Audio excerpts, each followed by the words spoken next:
Meanwhile, back home, Montana lawmakers are considering a bill that would limit when a business can be cited for failing an alcohol compliance check, or sting.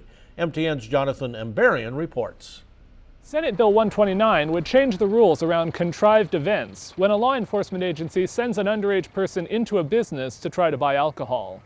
SB 129, sponsored by Republican Senator Greg Hertz of Polson, would stop the Montana Department of Revenue from issuing a violation to a business that fails one of those checks, unless it is their third failing in a 3-year period. Representatives of bars, convenience stores, and other businesses say they understand the value of these checks as a way to make sure employees are following proper procedure, but that there have been a growing number of violations linked to them. What it should be, these should be learning opportunities. This is an opportunity for the checkers to make sure they're doing their job well. It's an opportunity for the employers to make sure that the policies and procedures they put in place to prevent alcohol access by minors are working.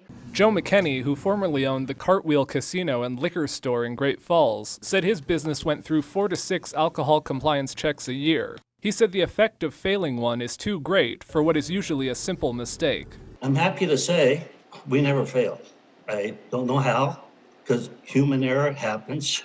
Current state law lets the Department of Revenue consider mitigating or aggravating circumstances when deciding what penalty to give a license holder. One mitigating factor is if the violation comes from a sting. Leaders said Wednesday that their policy is to give a reprimand to the business for the first failed check. The Department of Revenue reported about 400 compliance checks last fiscal year. About 20% were failed.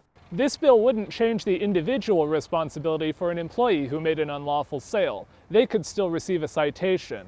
Here in Lewis and Clark County, the Sheriff's Office says they would typically give a warning for the first violation. In Helena, Jonathan Ambarian, MTN News.